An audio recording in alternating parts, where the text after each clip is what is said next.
Good morning friends. पीछे वाले good morning friends. कैसे हैं आप? इधर वाले कैसे हैं आप? आज का ये फंक्शन, आज का ये प्रोग्राम मुझे नहीं पता आपको कैसा लगा, और मुझे बहुत अच्छा लगा। मैं धन्यवाद करता हूँ परमात्मा का कि मुझे 40 साल की उम्र में ही सही सोचने और समझने की छुट्टी दे दी। मुझे ये DTM सिस्टम समझ में आ गया। उस परमात्मा के लिए एक बार जोरदार ताली से स्वागत करें। मैं इस बिजनेस को नहीं करना चाहता था। जब मेरी वाइफ, मेरी धर्मपत्नी, वो मुझे अमीर बनता हुआ देखना चाहती थी। मैं इस काम को करने से पहले,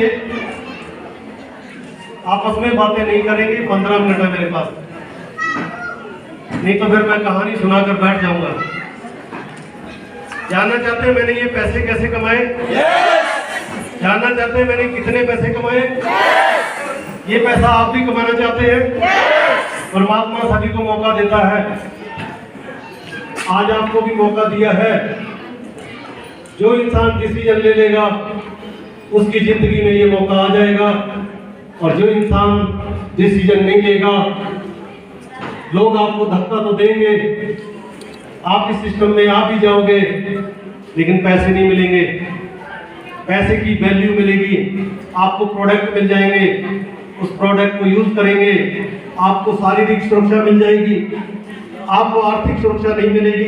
आर्थिक सुरक्षा तब मिलेगी जब आप अपने आप को बदलने की कोशिश करेंगे। आज से लगभग 15 साल पहले की बात करूं, इसकी आवाज ज्यादा है, थोड़ी कम कर दीजिए। ठीक है सर, ठीक है, ठीक है। आज से लगभग 15 साल पहले की बात करूं तो मैं एक पेंटर था, मामूली सा पेंटर, ऐसे लोगों के घरों को सजाया करता था। मेरे दादाजी भी पेंटर थे और मेरे पिताजी भी पेंटर थे। हम 5 भाई, पांचों के पांचों पेंटर बने। यूपी से हम लोग खाने कमाने के लिए चंडीगढ़ आ गए, और चंडीगढ़ में आके लोगों के घर सजाने लगे। चंडीगढ़ एक महंगा शहर है, वहाँ पे हर चीज पैसे की मिलती है। हम लोग वहाँ पे रह रहे थे और लोगों के घर सजाते रहे, और जिंदगी के 40 साल बिता चुके थे। मेरी 14 साल की आयु में शादी हो गई थी, सुंदर सी वाइफ आ गई, 4 बच्चे हो गए, 2 बेटियां और 2 बेटे। समय इतनी रफ्तार से चला, पता ही नहीं चला वो बराबर के हो गए। एक बार मेरा झगड़ा हुआ मेरी वाइफ से। मुझे नहीं पता आप लोगों के घर में झगड़ा होता है या नहीं होता। मैं आपसे पूछना चाहता हूँ, क्या आप लोगों के घर में झगड़ा होता है? सभी के घर में झगड़ा होता है। तो आज घर जाना और घर जाकर सिर्फ ये सोचना हमारे घर में जो झगड़ा होता है वो किस कारण की वजह से होता है, इसकी वजह क्या है। मेरे घर में झगड़ा होता था, पैसे की कमी थी। झोंपड़पट्टी में हम लोग रहते थे, सरकारी जमीन के ऊपर कब्जा करके रहते थे। जिंदगी के 40 साल बिता चुके थे। 40 साल की उम्र में कोई भी इंसान अपना काम नहीं बदलता। और मेरी वाइफ चाहती थी कि मैं लखपति बनूं, मैं करोड़पति बनूं और उसके सपने पूरे करूं। तो एक बार मेरी वाइफ के लिए जोरदार तालियां बजा देंगे। उसने मेरे से झगड़ा किया, और झगड़ा करके मैं अमृतसर चला गया। अमृतसर वाले इंसान ने मुझे पाकिस्तान के पास अटारी बॉर्डर है, वहां पर मुझे भेज दिया, और वहां पर 3 मंजिल दीवार के ऊपर पेंट का काम करना था।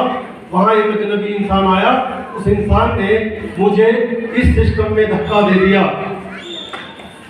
ये सिस्टम का प्लान मुझे समझा दिया, और ये प्लान मुझे समझ में तो आया, लेकिन मेरे पास पैसे नहीं थे। मैंने उसको ऐसे ऐसे कर दिया कि मैं इस काम को नहीं कर सकता। उस इंसान ने मुझे कहा, पेंटर साहब आप तो कच्ची कमाई कर रहे हो, मैंने बोला सर पक्की कमाई होती क्या है? उस इंसान ने कहा पेंटर साहब इतनी ऊंचाई पे चढ़े हो, वहां से नीचे गिर गए, आपका हाथ टूट गया या टांग टूट गई तो क्या ऐसी पेंटिंग बना पाओगे? मेरे पास जवाब था काम बंद पैसे बंद। उस इंसान ने कहा अगर आप नीचे गिरे और हॉस्पिटल में एडमिट हो गए, 6-7 महीने तक आपकी टांग में प्लास्टर होगा, आपके हाथ में प्लास्टर होएगा, तो क्या जिसका काम कर रहे हो वो इंसान आपके घर में पैसे पहुंचाएगा? तो मेरे पास जवाब था सर वो क्यों देगा, हमने तो इस काम का ठेका ले रखा है। उस इंसान ने बोला पेंटर साहब ऊपर से नीचे गिरे, जरूरी नहीं है कि टांग टूटेगी या हाथ टूटेगा, डेथ भी हो सकती है। मर गए तो आपकी धर्म पत्नी का क्या होगा, आपके 4 बच्चों का क्या होगा? माता पिता के बारे में भूल जाओ, उनका जो होना था हो गया। आपके 5 भाई हैं, उनका जो होना था हो गया, भूल जाओ उन्हें। आपकी जो बहनें हैं, उनका जो होना था हो गया, भूल जाओ। सिर्फ अपनी पत्नी के बारे में सोचना और अपने 4 बच्चों के बारे में सोचना। यकीन मानना कुछ दिन मेरे पैर के नीचे से जमीन निकल गई। पेंट का काम छोड़ के चंडीगढ़ वापस आ गया, और जब मैं चंडीगढ़ वापस आया तो मेरी वाइफ ने मेरा स्वागत किया। पूछो कैसे? कैसे? अपनी सी आवाज में नहीं, कैसे? जानना चाहते हैं मेरी वाइफ ने मेरा स्वागत कैसे किया? वो पानी लेकर आई, मैंने पानी नहीं पिया। उसने सोचा चाय पीनी होगी, चाय लेकर आई, मैंने चाय भी नहीं पी। उसने सोचा भूखा होगा, रोटी बना कर ले आई, मैंने खाना भी नहीं खाया। फिर उसने देखा कि अरे न पानी पिया, न चाय पी, न खाना खाया। पूछा उसने मुझसे क्या बात है, किसी से झगड़ा हुआ है क्या? आप तो ये बोल के गए थे 6-7 महीने तक वापस नहीं आऊंगा, आप तो 2 दिन के बाद ही वापस आ गए। मैंने फिर भी उससे बात नहीं की। रात हो गई और रात को भी जागता रहा, सोचता रहा कि डीटीएम कंपनी में जुड़ने के लिए 6,000 रुपये कहाँ से आएंगे। 40 साल की उम्र में सोचता रहा कि 6,000 रुपये कहाँ से आएंगे। सारी रात जागता रहा। रात में मेरी वाइफ ने मेरे से पूछा कि आपने खाना नहीं खाया, क्या बात है, आपकी तबीयत ठीक है? मुझे उससे बात करनी पड़ी। उसने मेरे से बात की कि मुझे बताओ परेशानी क्या है आपको, रात को भी जाग रहे हो। मैंने बोला भाग्यवान तेरे पास 6,000 रुपये है, पैसे हैं? उसने बोला 6,000 रुपये, इतनी सी बात, हो जाओ, इतने पैसे का इंतजाम तो मैं सुबेरे कर दूंगी। मेरी वाइफ के लिए तालियां बजा देंगे। मैं सो गया, सारी रात जागता रहा, लेकिन जैसी सुबह हुई पैसे नहीं मिले, फिर झगड़ा हुआ। फिर पैसे का इंतजाम करने के लिए मैं अपने दोस्तों के पास गया, उधार पैसे मांगे और जुगाड़ किया और इस कंपनी में जुड़ गया। और जुड़ने के बाद फिर मैंने मुड़ के नहीं देखा। मेरे अपलाइन ने, मेरे गुरु ने मुझे इस बिजनेस में धक्का दिया। धक्का आपको बहुत सारे लोग देंगे, लेकिन उसका भी धन्यवाद कर देना। आज आपको बहुत सारे लोग यहाँ पर लेकर आए हैं, चलो आपकी जिंदगी बदल जाएगी। बहुत सारे लोगों को चेक मिल रहे हैं, उनके स्वागत में चलते हैं, कंपनी को जाके चेक करते हैं, आपको किसी न किसी तरह से लेकर आए होंगे। उन्होंने अपनी जेब से किराया भी आपको दिया होगा और आपने किराया भी नहीं दिया होगा। और बहुत सारे लोगों को यहाँ पे 50 रुपए की टिकट लगी होगी, आपके उसी अप्लाई में 50 रुपए भी अपनी जेब से लगाए होंगे, आपने 50 रुपए भी नहीं दिए होंगे उसे, लेकिन इनाम निकलेगा यहाँ से। अगर 50 रुपए नहीं दिए तो अपलाइन को चुपचाप वो इनाम उसको दे देना, क्योंकि आपने 50 रुपए नहीं दिए। आपके अपलाइन का बहुत बड़ा रोल है, उसने आपको धक्का दे दिया। इसके ऊपर मैं एक स्टोरी सुनाना चाहता हूँ, क्या सुनना चाहते हैं? एक बार एक इंसान, एक राजा बूढ़ा हो जाता है और उसकी एक ही बेटी होती है। उसने अपने राज्य में सभी को खुश रखा होता है, लेकिन जब वो बूढ़ा हो जाता है तो वो ये सोचता है कि मेरे मरने के बाद मेरी ये प्रजा का क्या होगा। तो अपनी बेटी के लिए उसने एक प्लानिंग की होती है। उसने अपनी बेटी के लिए एक प्लानिंग की होती है। वो सारी रात सोचता है और जैसी सुबह होती है अपने जितने भी मंत्री होते हैं सबको बुला लेता है, और बुलाने के बाद वो मंत्री को बोलता है जो हमारा खेल का मैदान है उस मैदान में से मिट्टी निकालकर बाहर फेंकवा दो। आपस में बातें नहीं करेंगे, 5 से 7 मिनट की बात है। क्या आप मेरे को सुन पा रहे हैं? yes. उस राजा ने क्या किया, जो खेल का मैदान था उसमें से मिट्टी निकाल के बाहर फेंकवा दी, और इसके बाद उसने अपने मंत्रियों को कहा कि इसके अंदर पानी छुड़वा दो, इसको तालाब का रूप दे दो। इसके मंत्री राजा को ये बोलते हैं कि महाराज तो पागल हो गए, बुढ़ापे में सटिया गए, अब ये खेल के मैदान में से मिट्टी निकाल के उन्होंने तालाब का रूप दे दिया। फिर राजा ने कहा कि हमारा जो खेल का मैदान है उसके अंदर मगरमच्छ छुड़वा दो। मगरमच्छ समझते हैं? यस। घड़ियाल, उसमें मगरमच्छ छुड़वा दिए गए। और इसके बाद राजा ने सभी मंत्रियों को कहा कि बुनियादी करो, अनाउंसमेंट करो, गांव-गांव में जाओ और बोलो कि मैंने अपनी बेटी की शादी रखी है। जो भी इंसान उस तालाब को तैर के पार कर जाएगा मैं उसको अपनी बेटी की शादी उसके साथ कर दूंगा, और जो राजमहल है ये सारा राजमहल उसको दे दूंगा, उसको राजा बनाया जाएगा। उसके सेनापति गए, गांव-गांव में, शहरों में गए और उन्होंने बुनियादी की गई, अनाउंसमेंट की, लोगों ने वहां पे सुना और सारे लोग इस तरह से उस मैदान में आ गए। और जब मैदान में आए तो उस तालाब के चारों तरफ वो लोग खड़े हो गए, और खड़े होकर वो देख रहे थे मगरमच्छ आपस में लड़ रहे थे तालाब में, और सभी की आंखें बड़ी बड़ी हो चुकी थी। वो परेशान थे कि भी कोई इंसान अगर इस तालाब में जाएगा तो उसको तो ये मगरमच्छ खा जाएंगे, ऐसी राजकुमारी का क्या करेंगे, ऐसे राज तिलक का क्या करेंगे, ऐसे महल का क्या करेंगे, ऐसे सोने चांदी का क्या करेंगे। तभी अचानक एक इंसान उस पानी में गिरता है, आवाज आती है छपाक। वो इंसान उस पानी से जब बाहर निकल के अपनी जान बचा के बाहर निकल के खड़ा हो जाता है, तभी आम पब्लिक उसका कोई टांग पकड़ता है, कोई हाथ पकड़ता है और उसको कंधे पे बिठा लेते हैं और उसको राजा के पास ले जाते हैं। राजा के पास वो इंसान पहुंच जाता है और फिर वहां ऐसे हाथ पकड़ जोड़ के खड़ा होता है। राजा बोलता है, बेटा जो शर्त मैंने रखी थी वो शर्त आपने जीत ली है, आज आपका राज तिलक होगा। वो इंसान बोलता है, महाराज मैं बहुत गरीब आदमी हूँ, मैं एक मजदूर आदमी हूँ, मैंने कुछ नहीं किया।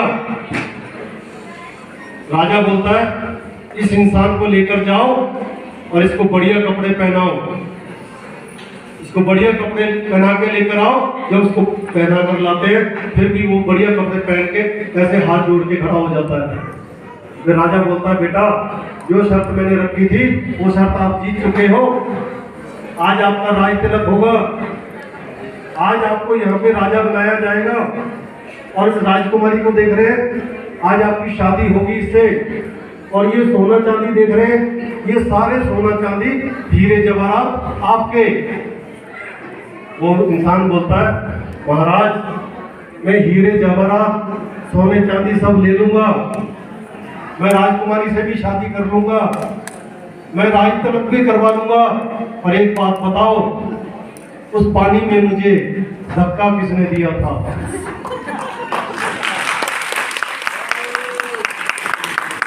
जिस दिन आप मेरी तरह इस स्टेज के ऊपर आकर ब्लैक एंड व्हाइट टाई लगाकर बोल रहे होंगे, उस दिन आपको वो इंसान जरूर याद आएगा जो आपको उठाकर यहाँ लेकर आया है और बोल रहा है कि डीटीएम बिजनेस कर ले, जिंदगी बदल जाएगी। धक्का देने वाला जरूर याद आएगा।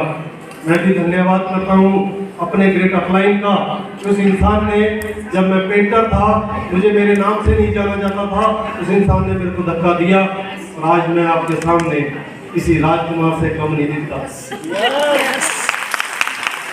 आज ना तो सोने की कमी है, ना गोल्ड की कमी है और ना घर की कमी है। आज बड़े बड़े शोरूम बना चुके हैं, आलीशान घर बना चुके हैं। मैंने पैसे कमाए, बड़ी बात नहीं, सबसे बड़ी अचीवमेंट है मेरी 2 बेटियां जो सरकारी स्कूल में धक्के खा रही थी, आज वो इंग्लिश मीडियम स्कूल में पढ़ के चितकारा मेडिकल कॉलेज में डॉक्टर बनने जा रही है। ये बहुत बड़ी बात है। और मेरे 2 बेटे जो सरकारी स्कूल में आवारा थे, वो इस स्कूल में मतलब यहाँ से इंजीनियर बन चुके हैं आज। वो सिर्फ डीटीएम की वजह से, सिर्फ डीटीएम की वजह से, क्योंकि नहीं तो रामगोपाल पेंटर का नाम कोई नहीं जानता था, वैसे ही मेरे बच्चों का भी नाम नहीं जानता कोई। समझ पा रहे कि नहीं? करना चाहिए ये बिजनेस, करना चाहिए। 2 लाइनों से सुनाना चाहूंगा, मैसेज को पकड़ पाए तो पकड़ लेना, नहीं तो खाना को इंतजार कर ही रहा है। जानना चाहते हैं? बहुत सारे लोग इस सारी दुनिया में नींद उड़ाकर बैठे हैं, क्योंकि कोरोना था, बेरोजगार हो चुके हैं। इस दुनिया में बहुत सारे लोग बेरोजगार हैं, नींद उड़ाकर बैठे हैं। बहुत सारे लोग अपना चैन उड़ाकर बैठे हैं, लेकिन डीटीएम बिजनेस में जीतेगा वही जो प्लानिंग बना के बैठा है। अगर आप प्लानिंग बना लेते हैं कि मुझे करना क्या है, जो इंसान आपको इस बिजनेस में लाएगा उससे पूछ लेना कि ये डीटीएम बिजनेस करना कैसे है, मुझे क्या काम करना है। मुझे मालूम है हम लोग सब समझदार हैं, हमारे पास ज्ञान बहुत है, हमारे पास नॉलेज बहुत है, लेकिन आपका ज्ञान यहाँ चलने वाला नहीं, आपकी नॉलेज यहाँ चलने वाली नहीं। यहाँ पे जैसा जैसा बताया जाता है वैसा वैसा करेंगे तो जीत जाएंगे, नहीं तो बाहर की दुनिया में आपको 4 तरह के लोग मिलेंगे। पूछो कौन से? पहले मिलेंगे आपको भटकाने वाले, यानी कि आपको भटकाएंगे। आपको अपॉर्चुनिटी बहुत अच्छी मिली, जहां से आप 5 करोड़ या 10 करोड़ या आप 100 करोड़ भी कमा सकते हैं, लेकिन लोग आपको मिलेंगे भटकाएंगे।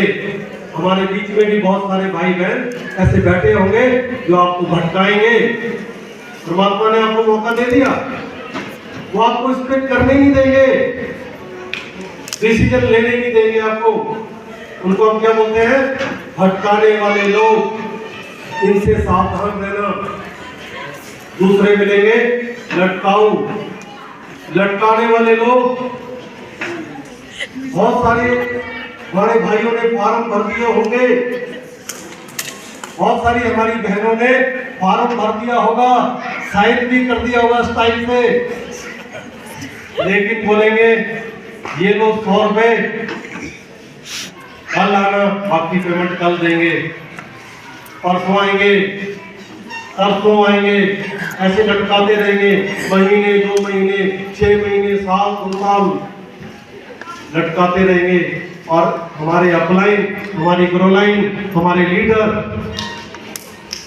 आते रहेंगे टाई लगाकर, कोट पैंट पहनकर, बिल्कुल जूते चमकाकर, ऑयल फूल लेकर, दांत दिखाएंगे, स्माइल करेंगे, और आप बोलेंगे मूर्ख बना दिया, फिर आया था, फिर लटका दिया, यानी कि फिर लटका दिया। आप जो इंसान आपको बेस्ट अपॉर्चुनिटी दे रहा है, जिसकी वजह से आपकी 7 पीढ़ियों की जिंदगी बदल सकती है, आप उसको नहीं लटका रहे, आप अपने भाग्य के ऊपर लॉक लगा रहे हैं। आपको आगे बढ़ने का जो मौका मिला है, आप उसके आगे गड्ढा यानी कि खाई खोद रहे हैं, अपने आगे खाई खोद रहे हैं। किसी को लटकाने की जरूरत नहीं। अगर आपने फॉर्म भर दिया है तो फॉर्म भरने से 6,000 रुपये देने से आपको मिलेगी यहाँ पे एक बेहतरीन किट।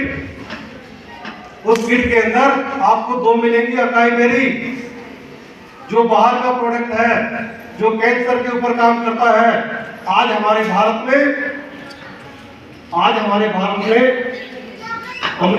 अमृतसर एक एरिया है पंजाब का, वहां से एक ट्रेन चलती है। अपने मोबाइल पे चले जाना, यूट्यूब पे जनरल नॉलेज ले लेना, अमृतसर से एक ट्रेन चलती है जो बॉम्बे जाती है और उसका नाम है कैंसर की ट्रेन। उसमें लोग खचाखच भरे होते हैं, मुर्गियों की तरह बैठे होते हैं उसमें, क्योंकि वो भारत सरकार ने फ्री चला रखी है। वही हॉस्पिटल है एक अमृतसर में और एक बॉम्बे में। तो जब बॉम्बे से ट्रेन चलती है अमृतसर आती है, उसमें भी उसको कैंसर की ट्रेन नाम दिया जाता है। उसमें भी बहुत सारे लोग कैंसर के मरीज होते हैं। जब यहाँ से आपको अकाई बेरी जूस मिलेगा तो फर्स्ट स्टेज का कैंसर भी आपके शरीर से खत्म हो जाएगा। और दो मिलेंगे आपको एलोवेरा आई फाइबर जूस, जो आपकी पूरी बॉडी को चमका देगा, आपको समय से पहले बूढ़ा नहीं होने देगा, आपका हार्ट अटैक नहीं होगा। ये बहुत सारे जो हमारे प्रोडक्ट हैं। ठीक, कहने का मतलब है आपको पहला कौन सा इंसान मिला? पहला इंसान कौन मिला? भटकाने वाला। और दूसरा कौन सा मिला? लटकाने वाला। और तीसरा मिलेगा आपको महाज्ञानी, जो सब कुछ जानता है। भारत सरकार की सारी कंपनियां जो भारत में काम कर रही है सबकी जनरल नॉलेज रखता है। फिर बोलेगा विजय भाई को आना साहब इधर, अपनी कंपनी के सारे लीगल डॉक्यूमेंट लेकर आओ, फिर ज्वाइन करूंगा। फॉर्म भर देगा, लेकिन पैसे देने से पहले बोलेगा आपकी कंपनी का रजिस्ट्रेशन हुआ है क्या? ये रजिस्ट्रेशन भी दिखा देंगे, पैन कार्ड भी दिखा देंगे, कंपनी का बढ़िया पैकिंग कर जीएसटी का सर्टिफिकेट भी दिखा देंगे। आज हमारी कंपनी को एक सर्टिफिकेट मिला है, वो है जो कोरोना को डील कर रहा है, तो सबसे बड़ी WHO का सर्टिफिकेट, वो भी आपको दिखा देंगे। लेकिन वो इंसान फिर भी ज्वाइन नहीं करेगा। वो महाज्ञानी या इंसान मिलेगा जो सारी नॉलेज रखेगा। ऐसे लोगों से सावधान। 3 लोगों से सावधान रहना। कौन कौन से? भटकाने वाला इंसान, लटकाने वाला इंसान और महाज्ञानी इंसान। ये तीनों लोग हमारे को इस बिजनेस में चाहिए नहीं, क्योंकि हमारे भारत की आबादी 150 करोड़ है। क्या ऐसे 3 लोगों से सावधान हो सकते हैं? yes. अगर आपके शरीर में भी, आपके दिमाग में भी अगर ऐसे 3 इंसान बैठे हैं तो आज ही दफन कर देना इन्हें, शमशान घाट में ले जाना और इनको वहीं पे जाके जला देना। अब एक और इंसान मिलेगा आपको, पूछो कौन सा? इतनी सी आवाज में नहीं, आपकी बस जाने वाली। आपको मिलेगा स्पष्टवादी इंसान, साफ सुथरा आदमी। बोलेगा ऐसे कर लो, ऐसे कर लो, जिंदगी बदल जाएगी। सारा कुछ बताएगा। पेट में रोटी हो या ना हो, जेब में पैसे हो या ना हो, फिर भी आपको स्माइल करके बोलेगा आपका अगला चेक कितने का है? कितने का है अगला चेक? 32 लाख। 32 लाख। रामगोपाल का अगला चेक कितने का है जानना चाहते हैं? यस। स्पष्टवादी इंसान है, साफ सुथरा आदमी है। बोलेगा डीटीएम कंपनी के लीगल डॉक्यूमेंट, ये कंपनी की प्रोफाइल, ये कंपनी का पे आउट और ये कंपनी के प्रोडक्ट। 6000 रुपये देने, बात खत्म। इसके बाद सीखो, सिखाओ और कमाओ। हम भी सीखते हैं, आप भी सीखो। एक कदम आप बढ़ाओगे 10 कदम हमारे बढ़ जाएंगे। ऐसा बोलता स्पष्टवादी इंसान। ऐसे आदमी की उंगली पकड़ सकते हैं क्या? यस। 3 लोग हैं जो आपको आगे नहीं बढ़ने देंगे। ऐसा स्पष्टवादी इंसान आपको आगे लेकर जाए। दे सकते हैं साथ ऐसा? यस। आपका अगला चेक इंतजार कर रहा है, जैसे कि मेरा अगला चेक इंतजार कर रहा है। 1,11,11,000 रुपए। मैं आपको पूछना चाहता हूँ, सींग लगे क्या? पूछ तो नहीं लगी? जब ये बंदा कर सकता है तो आप भी कर सकते हैं। मैं ट्रेनिंग में गया था और ट्रेनिंग में बताया गया था कि इस बिजनेस में एक ही आदमी कामयाब है। पूछ लो कौन सा? कौन सा? इतनी सी आवाज में नहीं। कौन सा? बस जाने वाली। कौन सा? एक ही आदमी कामयाब है, बने रहो डुल और लेवल होंगे पुल। आपको कुछ नहीं आता, बोला सब कुछ हमारे अपलाइन को आता है। सीखो, सिखाओ और कमाओ। यहाँ पे ये भी बोला जाता है, ऊपर से पूछो कैसे, नीचे बताओ वैसे, और बीच में कमाओ कैसे। थैंक यू, आपने हमें झेला और इतना बढ़िया सेमिनार देखा। मैं धन्यवाद करता हूँ आज के अचीवर्स का, जिनकी वजह से मुझे यहाँ पर आने का मौका मिला। मैं तो 2012 में रिटायर हो गया था और अब दूसरी रोटी लेने जा रहा हूँ। आप होना चाहते हैं रिटायर? आप सब होना चाहते हैं रिटायर? तो किसी ने रोका है क्या? आ जाओ, मैदान इंतजार कर रहा है, सारा मैदान खाली है। अभी तो नेटवर्किंग की शुरुआत है। हमारी भारत सरकार भी परेशान है, रोजगार नहीं दे पा रही।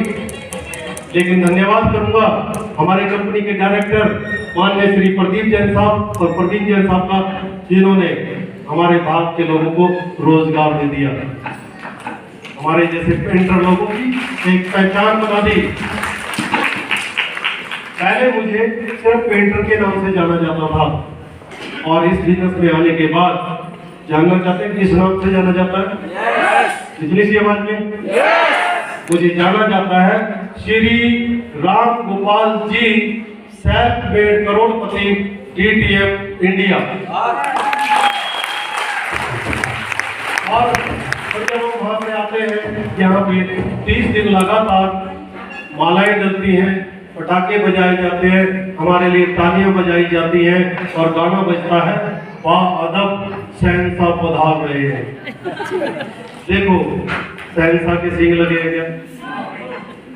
ये शहंशाह में हर एक इंसान यहाँ पे शहंशाह बन सकता है सिस्टम में आने के बाद। क्योंकि सिस्टम आपके लिए काम करता है और आप सिस्टम के लिए काम नहीं करते। सिर्फ सिस्टम में आ जाओ, आपकी अपलाइन आपको सिखा कर पैसे कमाना सिखाते हैं। ऐसा कोई बिजनेस है जहाँ पे सीखते सीखते पैसा आता हो? है कोई ऐसा व्यापार? सिर्फ एक नेटवर्क मार्केटिंग बिजनेस है जहाँ पे सीखते सीखते पैसा आता है। इतना ही कहना चाहूंगा। जाने अनजाने में आपसे बातें करते हुए, समझाते हुए मेरे मुंह से अगर कोई गलत शब्द निकल गया हो तो मैं कान पकड़कर हाथ जोड़कर माफी चाहूंगा। जय हिंद, जय DTM। Thank you.